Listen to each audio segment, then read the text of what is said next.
అరే కూర్చోవై నువ్వు అక్కడవే. అదేమంటే మర్యాద గౌరవం అంటూ లేచి నుంచుంటావు.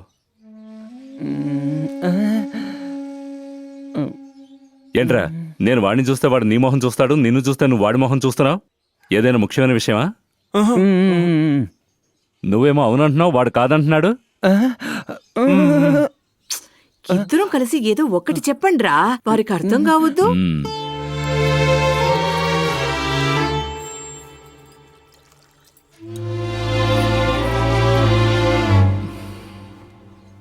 సరే పదండి, కాళ్ళు చేతులు కడుక్కొని బయలుదేరండి. ఒకసారి ముహూర్తం మిస్ అయింది, ఇంకోసారి అవ్వకూడదు. చీకటి పడేలోగా పిల్లని చూసొద్దాం. ప్లీజ్ ఒక్క నిమిషం.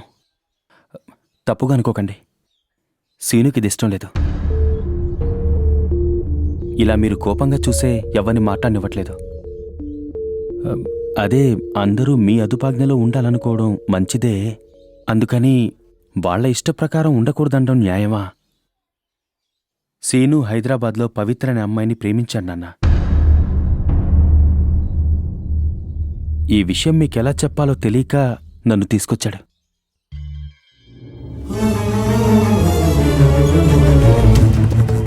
నాన్నా!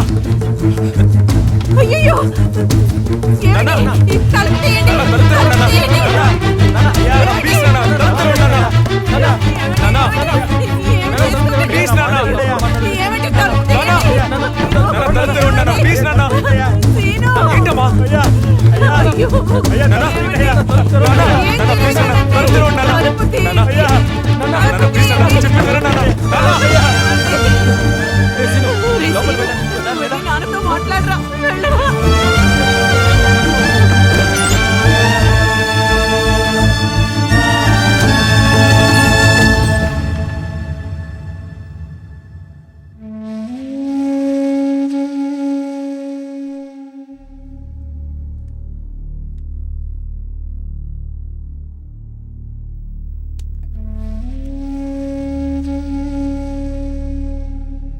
నాన్నా,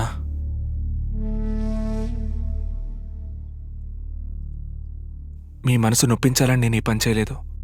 ఆ అమ్మాయిని చూసిన తర్వాత నేను సరిగ్గా భోంచలేకపోయాను, నిద్రపోలేకపోయాను, ఏ పని చేయలేకపోయాను. అంతా అయోమయంగా అనిపించింది, ఎవరికీ చెప్పుకోలేకపోయాను. కానీ ఒక్క విషయం మాత్రం నా మనసుకు బాగా అర్థమైంది, దాన్నే ప్రేమంటారని. నాకు తెలియకుండానే ఆ అమ్మాయిని ప్రేమించడం మొదలుపెట్టాను. నా మనసు నా మాట వినడం మానేసింది. ఇప్పుడు నన్ను ఏం చేయమంటారు?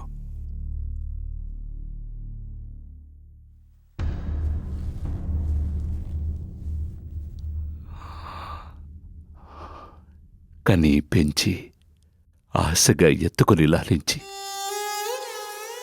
మెల్లిగా నడిపిస్తూ చెయ్యి పట్టుకుని ఎదిగేదాకా అండగా ఉంటాం. నా బిడ్డకి ఏ డ్రెస్ అందంగా ఉంటుంది, ఏ స్కూల్లో చేరిస్తే చదువొస్తుంది, ఏం పెడితే ఆరోగ్యం బాగుంటుంది అన్నీ మీకు చెప్పే చేస్తామే. మరి మాకు చెప్పకుండా మీరెలా ప్రేమిస్తున్నారా? సరే, ప్రేమిస్తే ప్రేమించారు. ఆ ప్రేమతో పాటు అబద్ధం, దొంగతనం అవి వస్తున్నాయే. ఎందుకు చెప్పు? కానీ పెంచిన వాళ్ళని ఎతికి చంపడానిక? తప్పు నాన్న, ఏ బిడ్డ ఆ పని చేయడు. అబ్బాయిలు అమ్మాయిలు ఎవరైనా ప్రేమించాక అమ్మా నాన్నలకే చెప్పాలనుకుంటాం. కన్న బిడ్డైనా భుజాల దాకా వస్తే స్నేహితుడితో సమానం అంటారు. కానీ ఎంతమంది బిడ్డల్ని స్నేహితులుగా చూస్తున్నారు? నేను అమ్మని, మీ నాన్నని అని పైకెక్కి కూర్చుంటారు. మేము ధైర్యంగా దగ్గర కూడా రాలేకపోతున్నాం. ఫ్రెండ్గా ఉండి చూడండి మీరు. లవ్ ఒక్కటే కాదు, లైఫ్లో ఏం జరిగినా ముందు మీకే చెప్తాం. మమ్మల్ని సరైన దారిలో నడిపించేది మీరేగా నాన్న.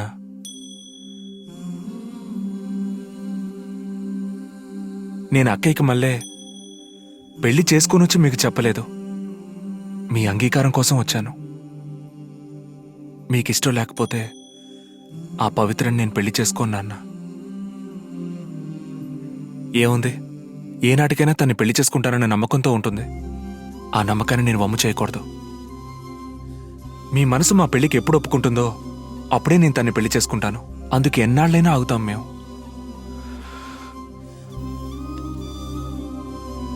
అంగీకారమే ముఖ్యం నాన్న.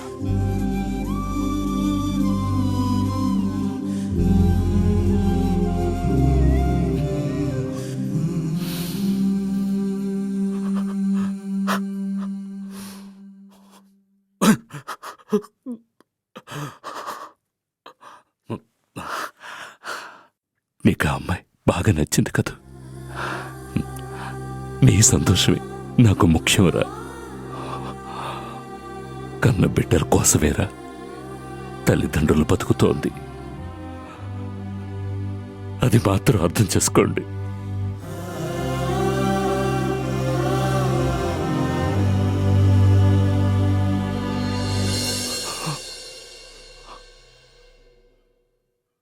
మేము ఆశించేది అదొక్కటే.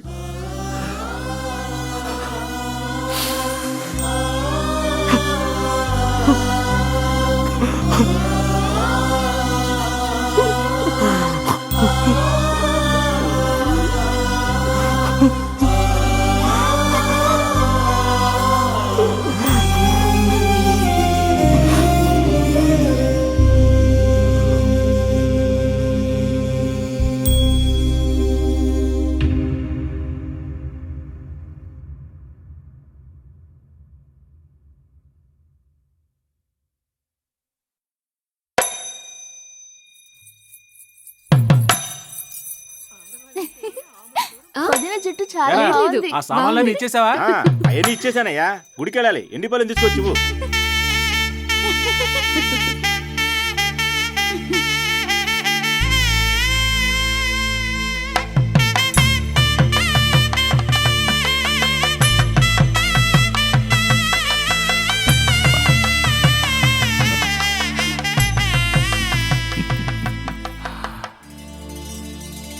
ఈ పిల్లలు ప్రేమ అది ఇది అంటే కోపం వస్తుంది. కానీ ఇంకా ఎంతకాలం ఊరు తప్పుగా అనుకుంటుందని, ఎదుటివాళ్ళు తప్పుగా అనుకుంటారని అనుకుని మన జీవితాల్ని, మన పిల్లల జీవితాల్ని పాడు చేస్తున్నామనిపించింది. అందుకే ఇక మీద మన కోసం, మన కుటుంబం కోసం బతకాలని ఈ పెళ్లి ఒప్పుకున్నాను. చాలా సంతోషం. సంతోషంగా బతకడమేగా జీవితం. ఉండగా పిలవచ్చా? నా పెళ్ళాన్ని పిలవడానికి నేనెందుకు భయపడాలి? ఇక మనం ఎవరికి భయపడం తెలుసుగా. రే మావా, తలుపు తెరవరా. ఏంట్రా సమ్మెలప్పుడు మూసిన కొట్టులాగా నువ్వు తలుపు తీయవా? రే, నువ్వు ఇంకా ఊరికి బయలుదేరలేదా? ఏ? ఇక్కడుండి ఎందుకురా నన్ను డిస్టర్బ్ చేస్తావు? పోతాన్రా, పోతాను. ఆషాఢ మాసం నీ భార్య పుట్టింటికి వెళ్ళాక నా కోసం వస్తావుగా, అప్పుడు చూపిస్తాన్రా. ఊ.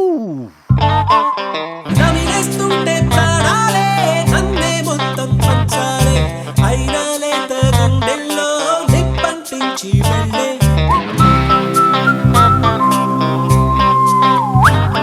తను దూరం ఉంటే జాబిలి, నా వద్దే ఉంటే జాబలి. 10 నిమిషాలు వాళ్ళ అమ్మ లేటుగా వచ్చుంటే సంవత్సరం కోరిక రాత్రి నెరవేరుండేది. ఏంట్రా పవిత్ర నీ ఫ్రెండ్ అన్నావు? ఆ మాట తనంటోంది. ఫ్రెండ్ అంటే ఏంటి, లవర్ అంటే ఏంటి? ఒట్టి నోటి మాటే కదా. మనకు కావాల్సింది అల్టిమేట్గా ఒక రోజు, ఒకే